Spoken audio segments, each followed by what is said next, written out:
Hello, my name's Kevin Large and I'd like to welcome you to the 7th in a series of IoT security Raspberry Pi emulation videos. In this 7th foundational video we'll be customizing the Qemu virtual machine. So starting off where we finished in video number 6, we're going to navigate to the Downloads folder, or wherever you created the folder containing your emulated Raspberry Pi, and then we'll start their Raspberry Pi.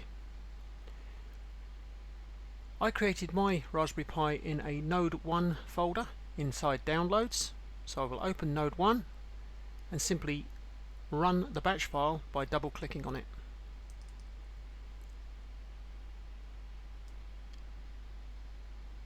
On running the batch file, we can see the command prompt running that really big one-line command: kernel system arm.exe, kernel Qemu 4434 Jesse, the CPU, the memory is set to 256, the model numbers versatile PB, the hard drive image is chestnut image. We can also see that the interface name is the TAP Windows adapter VME1. The MAC address is 001501.10.10.11, and we can see the Qemu instance starting up as well. I'm just going to minimize the command prompt window. Whatever you do, don't close it. And we can see Qemu starting to load. So of course this is the Qemu instance that we created in video number 6. However, there is a little bit of work that we need to do in order to get this emulated Raspberry Pi to work precisely the way we wish it to. It's relatively minimal, just a little bit of fine-tuning. We can see that the Raspberry Pi is now booted up. We have an IP address of 192.168.137.220. This was obtained from the DHCP server that is running in Windows Internet Connection Sharing. We can see the host name, Qemu RPI1. I will log in with the user Pi and the password of Raspberry.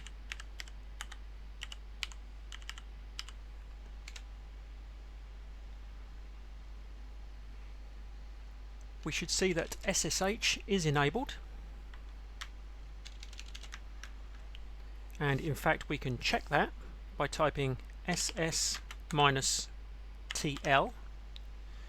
for showing the sockets, TCP listening sockets. Now we can see that we are listening on 0000, which is basically network shorthand for all IP addresses, all interfaces, for HTTP and SSH. If we put TLN, we can get the numerical output. We can see that we're listening port 80 and port 22. We can type IPA to get our IP address. Our IP address is 192.168.137.220 with the /24 mask. And there is a MAC address precisely as was indicated in the batch file that we created, 10.10.11 as the last 24 bits of the MAC address. You can see the broadcast address there set to all Fs, so that's 48 ones. Surprising how much networking you can learn and reinforce by using Linux. Now, because we have a web server running and a SSH server running, we should be able to connect to those from a Windows machine via the Windows Network Bridge.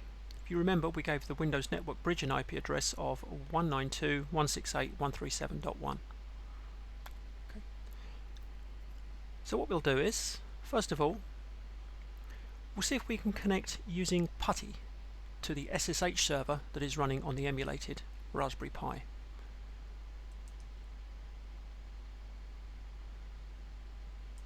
I'm going to run PuTTY.exe.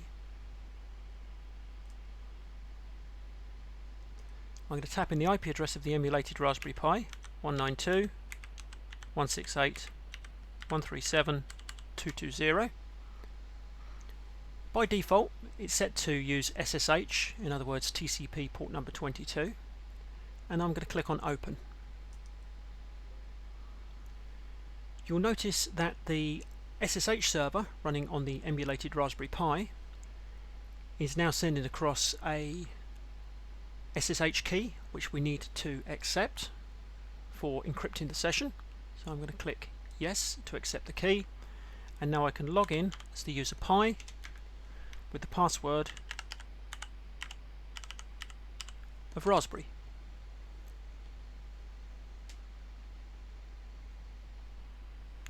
Just try that again.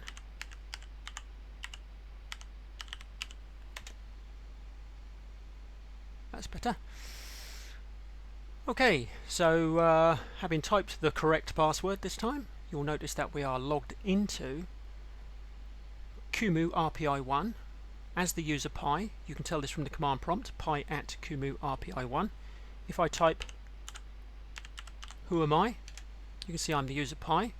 If I type hostname, you can see that I'm on a system called Qemu RPI1.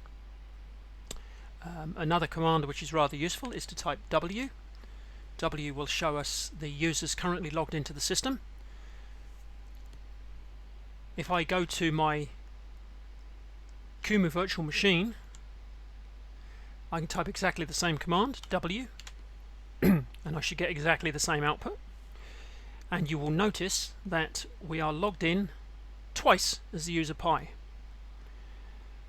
We're logged in on TTY1, which is the local session, so that is this window, and we're also logged in on PTS/0, which is the remote session, and we're coming in from 192.168.137.1, the IP address on a Windows Bridge adapter.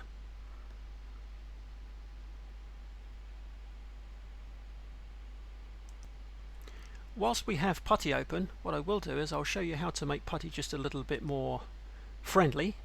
We'll change some of the settings. If you go to the title bar at the top of the PuTTY window, right click, what you'll find that you should be able to go down to change settings. Change settings will bring up the PuTTY reconfiguration window. And in there, if you go to appearance, you can change the font size. So for instance, we can make the font size a little bit bigger so things are easier to see. We can also change the colors. So our default foreground color at the moment is white and our default background color is black. What I will do is I will modify that so the default foreground color is black and the default background color, I think I'll make a light yellow. So I'll select the yellow, I'll go a little bit further up to get a lighter version of yellow.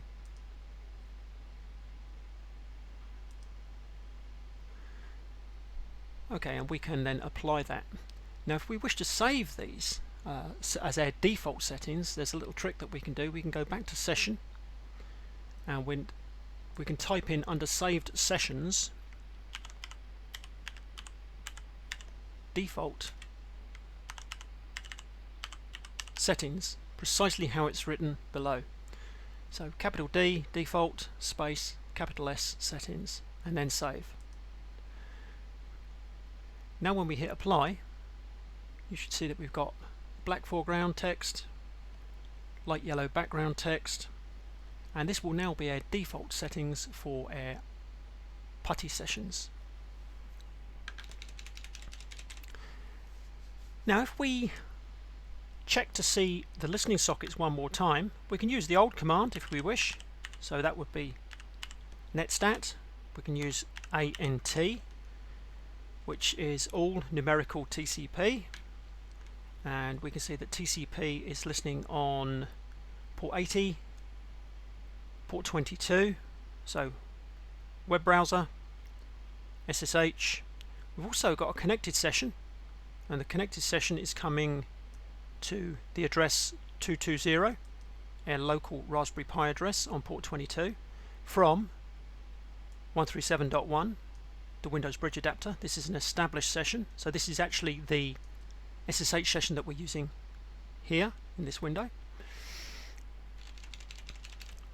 We can do a similar thing with the SS command. Instead of using TL, which is listening sockets, we could use TE, which is established sockets. And if we wish to have established sockets numerically, we can use TEN. Okay. Our next job will be to browse to the web server. So we'll browse to the web server on our Raspberry Pi's IP address of 192.168.137.220. I'll bring up a fresh web browser window and type in 192.168.137.220.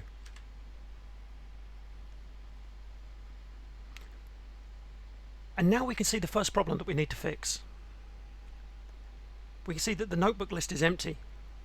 This should contain the course materials, but when you create your first emulated Raspberry Pi, it doesn't contain the course materials.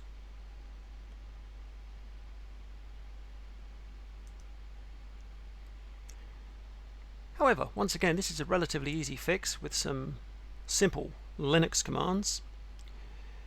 The way we go about fixing this, I'll fix it from the SSH window.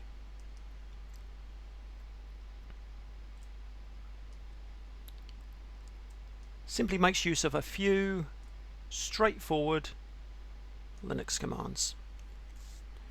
Okay, if we type pwd, this is print working directory. It tells us where we are located in the file system currently. We're in home pi. If we type ls, we can see inside home pi there is a directory called notebooks. Directories are indicated in blue in this type of Linux terminal. If I type ls-l or ls space -l, you'll see a long listing. In the long listing we have the permissions on the directory, we have the owner and the group ownership of the directory. We have a D at the front which tells us that it's a directory. Okay. This notebooks folder, we have a little look inside there, which we can do simply by typing ls-l notebooks. You'll notice it's empty. That notebooks folder is the root of the web server that runs on the Raspberry Pi. That is why we're getting notebooks list is empty. What we now need to do is populate that notebooks folder. The really nice thing is the information we need to populate that folder is also located somewhere else on the Raspberry Pi. First things first, I'm going to cd into notebooks. So cd is change directory, so now if I do a pwd, you'll notice that my location in the file system has changed from home pi to home pi notebooks. If I do an ls-l, there's nothing in here. If I do an ls-la, A means show hidden files, you'll see that I've only got the hidden files dot, which means this directory, and dot dot, which means the directory before this directory. In other words, one step back in the file system. Our job now is to copy the course files across. Luckily, the course files are located in, and I'll show you how we get to this, ls-l. So we'll do a long listing of /boot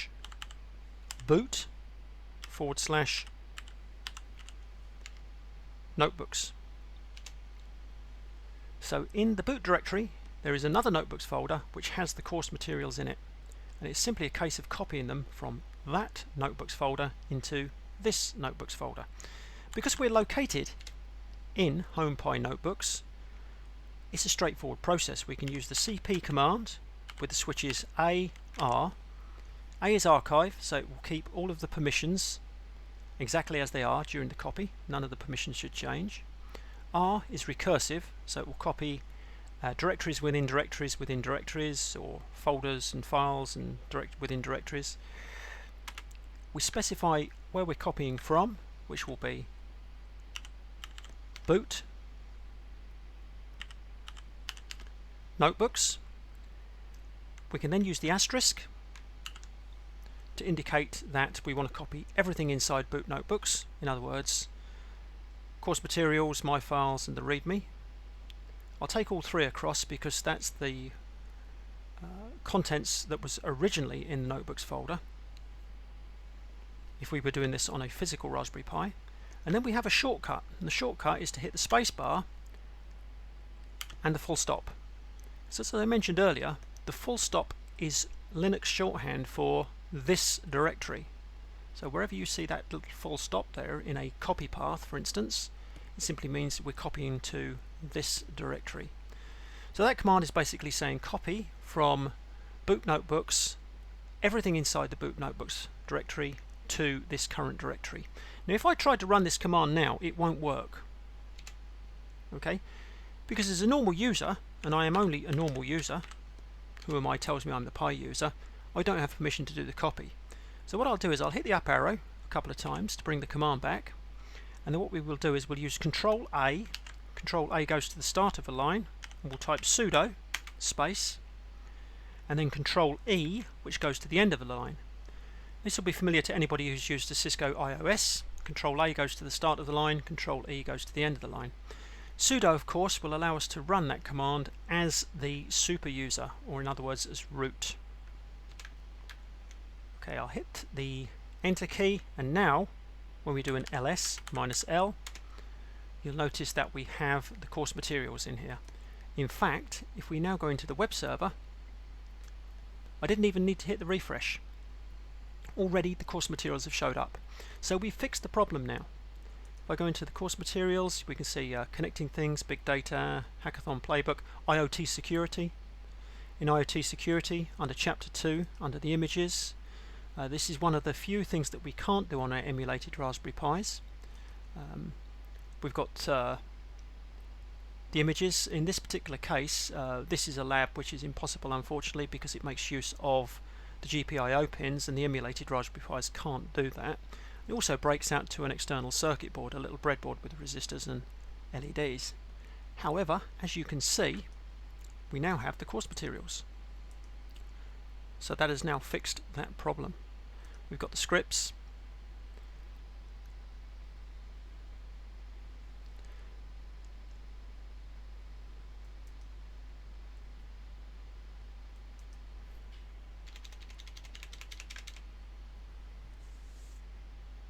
Okay, so I hope you found that useful. There was a little bit of Linux in there. There was a little tiny bit of Windows in there. We've now got a master emulated Raspberry Pi, and with that master emulated Raspberry Pi, we can now use that effectively as a kind of template to make as many Raspberry Pis as we wish. And that will be the subject of the next video, making additional Raspberry Pis.